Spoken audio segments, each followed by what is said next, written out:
You were but a girl, my love, Elaria reminded her. Only 2 and 10 at the time. 'Twas the usurper who called your father to be his hand so that he could whore and drink himself to death.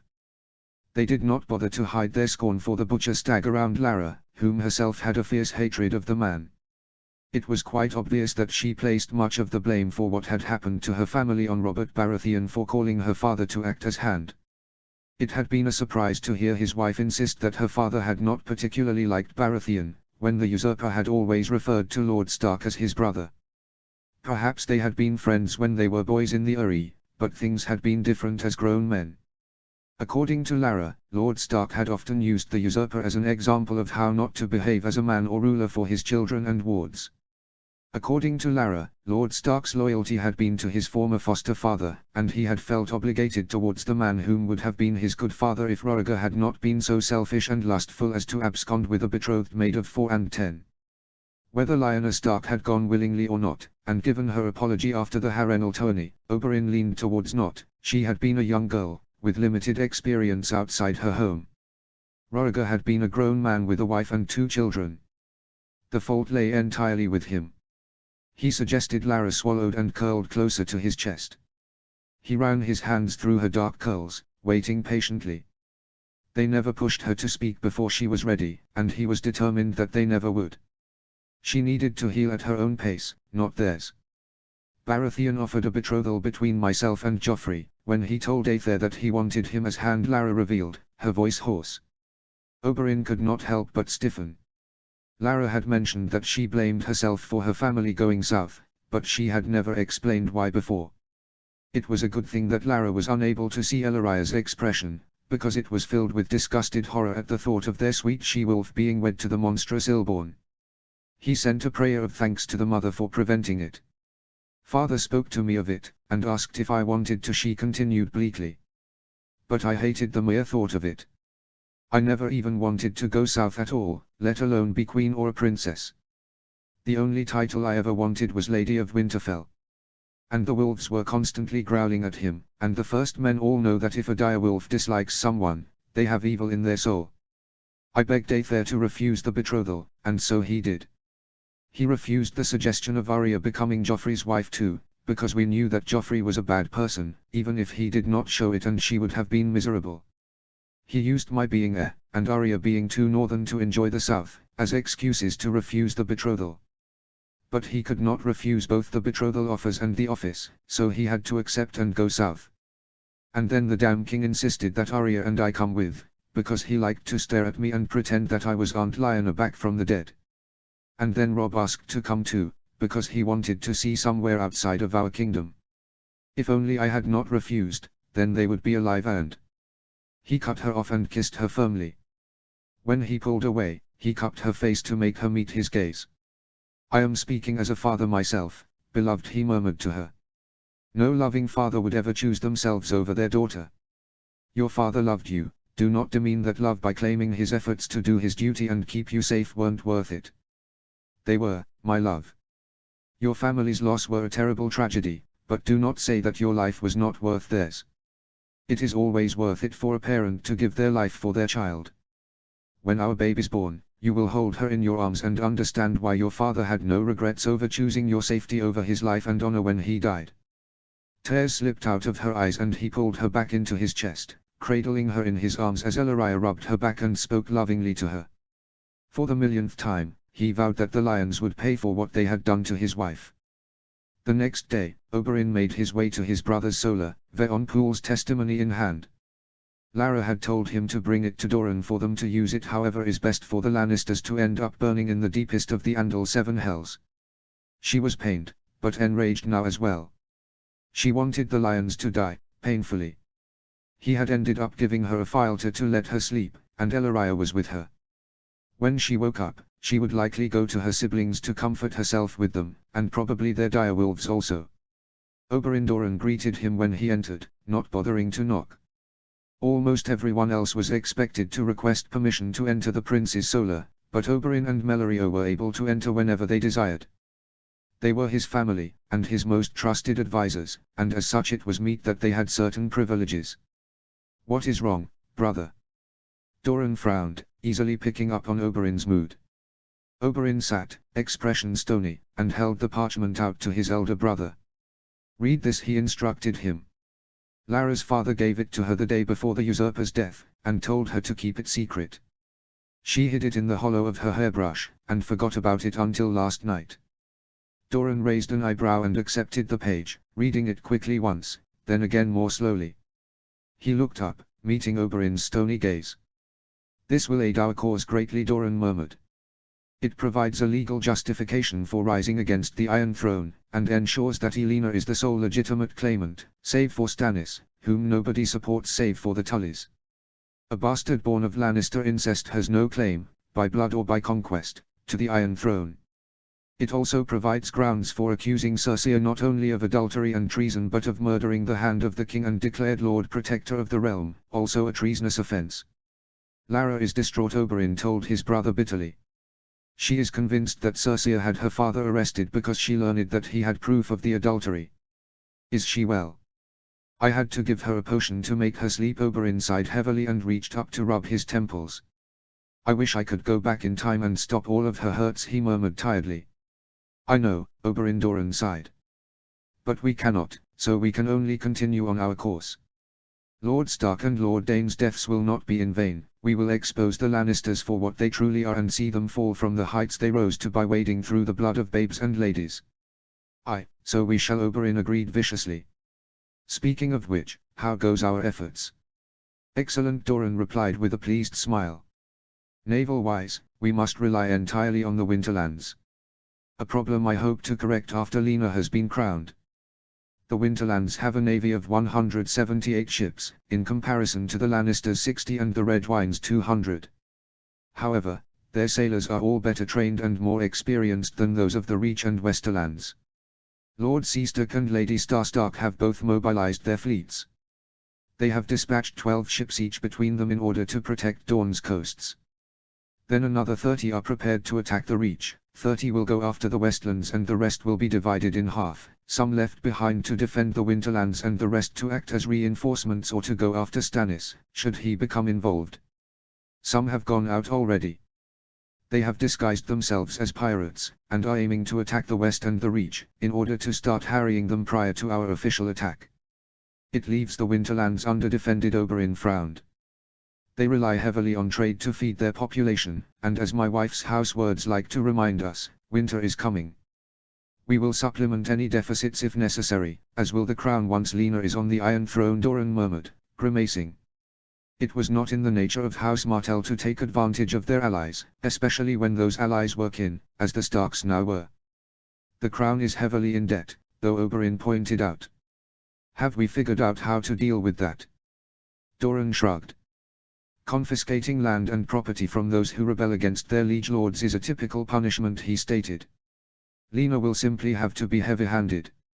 Showing herself to be a firm ruler from the start will necessary anyway, given many will doubt her as a lady brought up as a base-born child." Oberyn nodded in acknowledgement of that, rolling his eyes at the collective stupidity of most of Westeros. "What of the other preparations?" he inquired. Doran cleared his throat. "As you know already, Dorne can field 30,000 men, with another 15,000 if we were to empty our lands and leave our kingdom undefended, which would be idiotic. We have about 20,000 preparing to march already, and the rest should be ready to go within the next few moons. The Winterlands can field another 58,000 men, leaving themselves with about 20,000 to defend their own lands, and that is the very minimum they can afford to leave behind to guard the neck. Given that they do not disarm their armies, they are already prepared to march. They simply require Lara's order. Altogether we have 88,000, against the Crown's supposed 135,000. However, the Crown will never be able to field so many in their current straits, especially given Stannis is still fighting along with our strategy and their lack of warning. Our spies in King's Landing assure me that the Lions are too focused on Stannis to notice us. When they asked about us increasing the guard on the pass, they believed our claims of concerns about an attack from Stannis supporters in the Stormlands. At most, they could bring 90,000 against us, and that is the very most, and involves pulling men from the Riverlands to do so.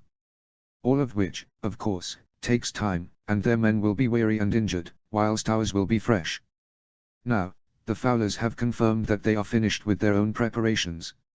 Should an attack come, they will be able to hold the pass for several months before being overwhelmed.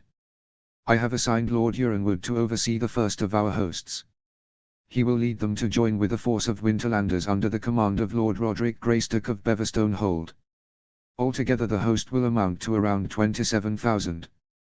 They will go to the west, with the aim of keeping the Lannister men left there too occupied to aid the Iron Throne. Then our cousin Rian will take his own host to the Reach where he will meet with Lord Umber of Last Hearth. Their force will contain another 31,000. Finally, Lady Toland will take her army to the Crown Lands to attack them and prepare to besiege King's Landing. She will meet with Lord Lystock, your good uncle, and his men. Their own group will have about 37,000 men. Wonderful, Oberyn breathed. Likely, he would have to leave within weeks of his newest daughter's birth in order to fight for Lena's throne. He regretted that deeply, but it was unavoidable. He had a duty to do so. Thankfully, armies took a long time to move, and even more so when attempting to avoid detection, and as such he could afford to wait until the babe had arrived before going to fight alongside the army when it took the capital. And we have Tywin's heir, even if he is a hated one, in our grasp. Tristan knows what to do. He does, Doran confirmed. He will ensure that Tyrion learns incorrect information to give the Lions, and gain any snippets he can if possible. Not much longer, Oberyn breathed, settling back into his chair and casting a glance at the portrait of their family, back when their family consisted of himself, Doran, Elia and their parents, hanging on the wall. And at last Elia and Aegon will be avenged. Yes, soon, Brother Doran murmured. Soon, our sister and nephew will have their vengeance. Chapter 25. Aurora's Tears. The Water Gardens, the 13th of April, 299 AC. Robb. Are you not cold? Robb did not jolt at the voice. Her footsteps were light, but he had learned to listen for the softest of sounds over the past few years, and he'd heard her approaching. Over the past couple of weeks, he had managed to learn to tell apart the footsteps of each of the Martells, and he had spent more time with her than any of the rest of them. He turned away from his direwolf and bowed to the secret queen of Westeros. The Martell's admission of what Aether and Uncle Arthur had done at the end of the rebellion had come as a shock, but not so much as a surprise. Robb's father would never have allowed an innocent child to be harmed if he could prevent it. It made sense that he would have saved Princess Rhaenys and taken her to safety with her family. No, he replied as he straightened, shaking his head. This is about the same as back home. Tea's comfortable for me, actually. Nighttime in Dawn was cold enough that it reminded him of the days of his childhood, of Winterfell's stone walls and his family surrounding him. Playing in the snow with his siblings and the fosterlings, or else passing the night in the Godswood, listening to Aether and Mather's stories. Morning nudged at him with his snout and he patted his familiar fondly. The direwolf had barked happily when he saw Lady Elena. It was a great reassurance, that the wolves were fond of the Martells. It showed that they were not deceiving his sister, and that the Dornish could be trusted to help them destroy the Lannisters.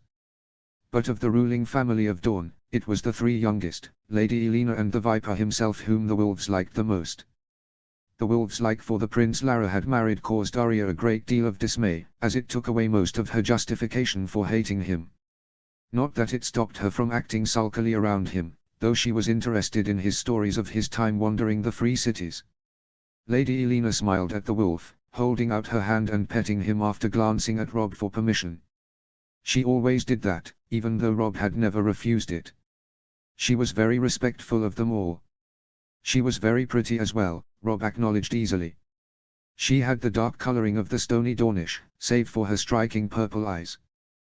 But when you knew her heritage, you could see the Valyrian features in her cheekbones and ethereal beauty. Though, what really attracted him was how kind and genuine she was. Most Southron ladies were false, coating themselves in layers of makeup and indifferent to anything save themselves.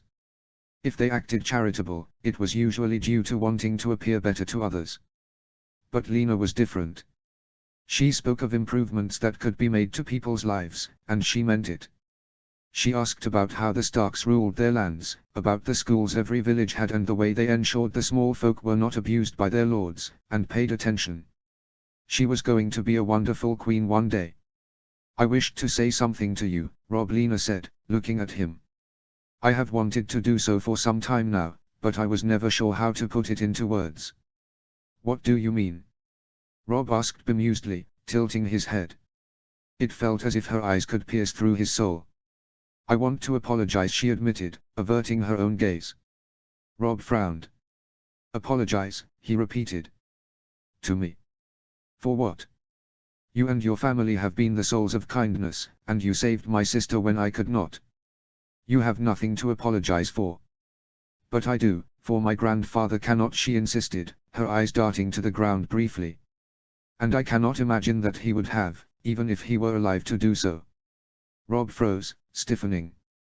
I must apologize for what Eris did, she said, meeting his gaze again. What Roriger did?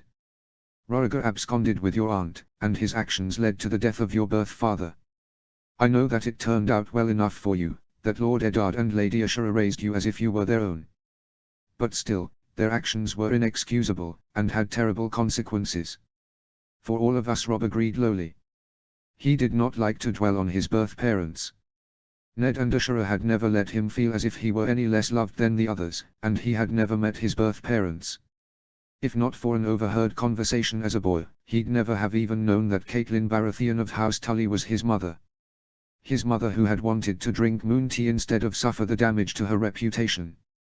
Only a vision from Lord Reed had warned Ned of what was happening in Riverrun, and he had prevented it, installing his own men as Lady Caitlyn's guards to prevent her from aborting her pregnancy. As for Brandon Stark, Rob had visited his tomb with Ned regularly, left offerings and heard tale after tale of the man. He thought that he would have been a good father. But Ned had been a great one. Your family suffered greatly due to Eris and Roriger also, my lady, Rob went on, keeping his gaze fixed on Morning's coat. And you do not bear the blame for your father and grandfather's actions. Still, she said, and he stiffened a bit as she stepped closer to him, verging on the edge of his personal space. I would see the Winterlands given compensation for their suffering at my predecessor's hands. And I will see your house rewarded for all that you have done, for me, and for the realm itself. He swallowed at that. The destruction of the Lannisters will be reward enough, he croaked out. Her eyes flashed at that, giving a sharp smile. Oh, they will, she promised. They will be grateful if the remnants of their house still have Casterly Rock after the end of it all. I think giving the paramountship of the Westerlands to Lord Jason Tarbeck is a fitting punishment, do you not agree with me? Jason Tarbeck? Rob repeated, eyes going wide.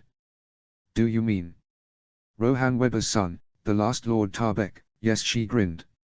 He was smuggled to safety in the Free Cities along with much of their family fortune by her friend, Lady Elissa Lefford, who raised him as her own. He currently lives in Bravos, with a wife and 5 children. Padri met him whilst visiting the bank several years ago. Lord Tarbeck has grown up knowing of what the Lannisters did to his kin, and he is eager for the Lions to pay also. Rob grinned and laughed. That's brilliant, he crooned in delight. Gods, I hope that Tywin lives long enough to see that 3 of the families he thought he crushed managed to survive and are all out to gain vengeance against him. It will be sweet, will it not? Her eyes glinted with vicious delight. Rob felt his stomach and he forced his gaze away. It was different to how he'd felt for Sybil. That made sense though, because he was different, and Sybil and Elena were different people. He was a fool though. Elena was going to be Queen of the 7 Kingdoms. Even as one of the bastard daughters of the Red Viper, she had men falling over themselves to be her lover or obtain her hand in marriage. Why would she ever look at him as anybody other than her stepmother's bastard cousin / brother?